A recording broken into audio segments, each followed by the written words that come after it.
আমাদের ইমামের নাম ইমামে আজম, সবচাইতে বড় ইমাম ইমামে আজম আবু হানিফা রাহিমাহুল্লাহ।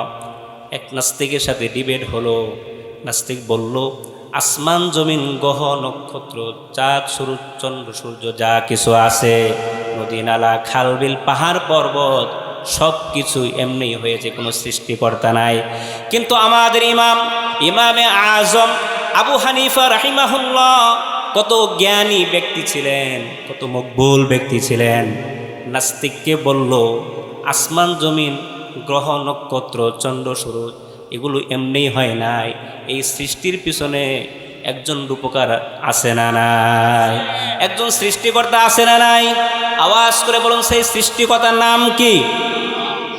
আল্লাহর নাম বলতে আপনাদের বলেন, আওয়াজ করে বলুন, সেই আল্লাহ। আল্লাহ আল্লাহ আল্লাহ আমাদের রব। আল্লাহ আমাদের কি? আল্লাহ আমার রব, এই রবি আমার সব। আল্লাহ আমার রব, এই রবি আমার সব। দমে দমে তনু মনে তারি অনুভব, তারি অনুভব। আমাদের রব তিনি কে? ইমামে আজম আবু হানিফা রাহিমাহুল্লাহ নাস্তিককে বলল, নাস্তিক না না, আসমান জমিন গ্রহ নক্ষত্র চন্দ্র সূর্য এগুলো এমনি এমনি সৃষ্টি হয় নাই, একজন সৃষ্টিকর্তা আছে। নাস্তিক বলল, না না না, এগুলো এমনি সৃষ্টি হয়েছে। নাস্তিক বলল, আমি তোমার সাথে ডিবেট করতে চাই, মুনাজারা করতে চাই, তোমার সাথে ডায়লগ করতে চাই। আসমান জমিন গ্রহ নক্ষত্র এগুলো এমনি সৃষ্টি হয়েছে, আমি এই পক্ষে। ইমামে আজম আবু হানিফা রাহিমাহুল্লাহ বলল, আসমান জমিন গ্রহ নক্ষত্র নদী নালা খাল বিল পাহাড় পর্বত এগুলো আমার রব সৃষ্টি করেছে। এবার নাস্তিক বলল, তুমি কি ডিবেট করতে চাও, আমার সাথে মুনাজারা করতে চাও?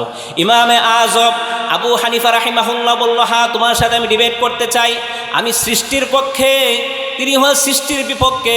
নাস্তিক বলল, কোন দিন করতে চাও?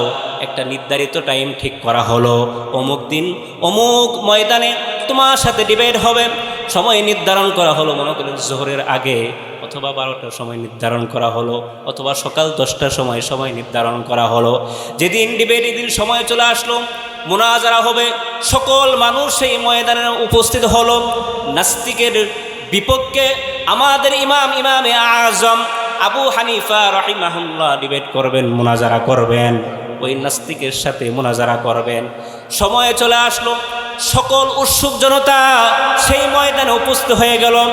দ্বীনের পক্ষের মানুষ উপস্থিত হয়ে গেল, নাস্তিকের পক্ষের মানুষ উপস্থিত হয়ে গেল। এবার যখন নাস্তিক যখন ওই ময়দানে উপস্থিত হয়ে গেল, উপস্থিত হওয়ার পরে যখন সময় নির্ধারিত টাইমের সময় অতিবাহিত হতে লাগলো, মানুষগুলো তাকাতাকি শুরু করলো। নাস্তিক এবং মুস্কি হেসে মানুষদেরকে বলতে লাগলো, তোমাদের ইমাম কেমন ইমাম, সময়ের প্রতি খেয়াল নাই। সময় দেয়া হয়েছিল 12টা, সময় দেয়া হয়েছিল 10টা, 1 ঘন্টা ওভার হয়ে গেল, কোনো খবর নাই। আমার মনে হয় তোমাদের ইমাম ভয় পেয়েছে। নাস্তিক মুস্কি হেসে বলতেছে যে তোমাদের ইমাম সময়ের প্রতি কোনো খেয়াল নাই। কীরকম ইমাম? যে ইমামের সময়ের প্রতি খেয়াল নাই সে তো ইমাম হতে পারে না। উপস্থিত মানুষ বলল, আমাদের ইমাম এমন হতে পারে না, নিশ্চয়ই আমাদের ইমাম কথা রক্ষা করবেন, আপনি অপেক্ষা করুন, অল্প সময়ের মধ্যে আমাদের ইমাম উপস্থিত হয়ে যাবে। নাস্তিক বলল, মনে হয় ভয় পেয়েছে। কি পেয়েছে? মনে হয় আমার সাথে সে ডিবেট করবে না, মনে হয় সে ভয় পেয়ে গেছে। এবার যখন ইমামে আজম আবু হানিফা রাহিমাহুল্লাহ 1 ঘন্টা পরে যখন উপস্থিত হলেন ময়দানে, এবার নাস্তিক বলল, তুমি কেমন ইমাম, সময়ের প্রতি তোমার খেয়াল নাই, সময়ের প্রতি তোমার দায়িত্ব নাই, আমার সাথে মুনাজারা ডিবেট করার কথা সকাল 10টার সময়, এত লম্বা সময় পরে কেন আসলেন? ইমামে আজম আবু হানিফা রাহিমাহুল্লাহ নাস্তিককে বলল, আমার কথা একটু খেয়াল করে শুনুন। নাস্তিক বলল, কি বলবেন বলুন। ইমামে আজম আবু হানিফা রাহিমাহুল্লাহ বলল, আমি যখন বাড়ি থেকে পথ দিয়েছি তোমার সাথে মুনাজারা করার জন্য, ডিবেট করার জন্য, বাড়ি থেকে যখন পথ দিলাম, আসার সময় আমি বাড়ি থেকে বের হওয়ার সময়, তোমার পথে আসার সময় এই ময়দানে আসার জন্য সামনে একটা বড় নদী পড়েছে, বিশাল বড় নদী। নদীর কিনারায় যখন আমি আসলাম, আসার পরে দেখলাম নদী পার হওয়ার জন্য কোনো নৌকা নাই, কোনো মাঝি নাই, কোনো মাল্লা নাই, কোনো পুল নাই, কোনো সাঁকো নাই, কোনো ব্রিজ নাই। আমি অপেক্ষা করলাম। অপেক্ষা করতে করতে চিন্তা করতে লাগলাম আমি কিভাবে ওই ময়দানে উপস্থিত হব। চিন্তা করতে শুরু করলাম। হঠাৎ করে আমার পাশে একটা বিশাল বড় গাছ হঠাৎ করে জমিনে পড়ে গেল। পড়ে যাওয়ার পরে হঠাৎ করে এমনি চিরে হঠাৎ করে তক্তা হয়ে গেল। তক্তা হওয়ার পরে এমনি নৌকা হয়ে গেল। নৌকার মধ্যে লোহা লাগানোর পরে নৌকা সুন্দর করে এমনি তৈরি হয়ে গেল। তৈরি হওয়ার পরে আমি যখন নদী পার হব, মাঝি ছাড়া আমি নৌকা দিয়ে নদী পার হয়ে গেলাম। এই জন্য আমার একটু দেরি হয়েছে। এবার নাস্তিক বলে, সবাইকে উদ্দেশ্য করে বলে, মুস্কি হেসে বলে, তোমাদের ইমাম একটা পাগল। কি বলছে? বলছে তোমাদের ইমাম একটা কি পাগল। কই এমনি গাছ ফেরে তক্তা হয়ে নৌকা তৈরি হয়ে যায়। শুধু তাই নয়, মাঝি ছাড়া নৌকা পার হয়ে গিয়েছে। তোমাদের ইমামের মাথা খারাপ হয়ে গিয়েছে। বলছে আমি আপনার কথা বিশ্বাস করি না। এমনি গাছ ছিঁড়ে তক্তা হতে পারে না, এমনি নৌকা তৈরি হতে পারে না। নৌকা তৈরি করার জন্য একটা মিস্ত্রি দরকার আছে না নাই? নৌকা চালানোর জন্য একটা মাঝি দরকার আছে না নাই? ইমামে আযম আবু হানিফা রাহিমাহুল্লাহর কথা শুনে নাস্তিক বলল, আপনার কথা আমি বিশ্বাস করতে পারি না। এমনি গাছ ছিঁড়ে নৌকা হতে পারে না, আবার মাঝি ছাড়া নৌকা পার হতে পারে না। এই যে সুরমা নদী, মাঝি ছাড়া কোনো নৌকা চলে নাকি? মাঝি ছাড়া কোনো নৌকা চলতে পারে না। আপনি মিথ্যা কথা বলছেন, আপনার কথা আমি বিশ্বাস করি না। ইমামে আযম আবু হানিফা রাহিমাহুল্লাহ বললেন, এই তো সুযোগ পেয়েছি। তুমি যখন বললাম এমনি গাছ ছিঁড়ে তক্তা হতে পারে না, আবার মাঝি ছাড়া নৌকা চলতে পারে না, তুমি যখন বিশ্বাস করলা না, যদি মাঝি ছাড়া নৌকা না চলতে পারে, মিস্ত্রি ছাড়া যদি নৌকা না বানাতে পারে, তাহলে একজন রব ছাড়া আসমান জমিন কেউ সৃষ্টি করতে পারে না। আল্লাহু আকবার। এবার নাস্তিক হেরে গেল।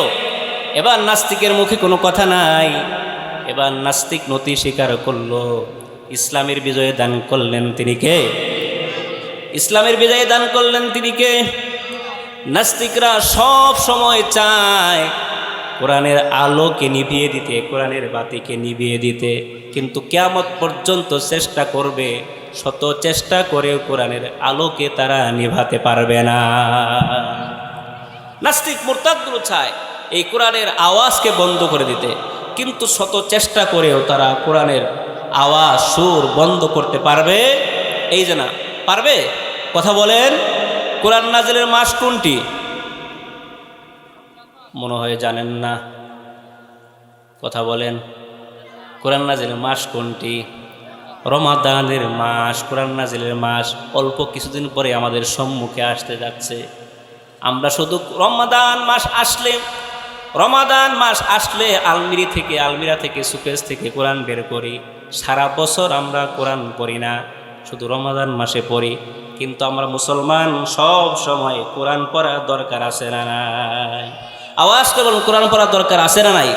আমাদের ঘরের ভিতরে রহমত নাই, বরকত নাই, স্বামী স্ত্রীর মধ্যে মিল মহব্বত নাই, বাবা সন্তানের মধ্যে ভালোবাসা নাই, মা মেয়ের ভিতরে ভালোবাসার সম্পর্ক নাই, ভাইয়ের মধ্যে ভালো সম্পর্ক নাই। তার একমাত্র কারণ হচ্ছে কোরআন তেলাওয়াত না করা। আল্লাহ হাবিব সাল্লাল্লাহু আলাইহি সাল্লাম বলেন যে আমাদের ঘরের ভিতরে রহমত বরকত উঠে যাওয়ার কারণ আছে না নাই? আওয়াজ করে বলুন, আছে না নাই?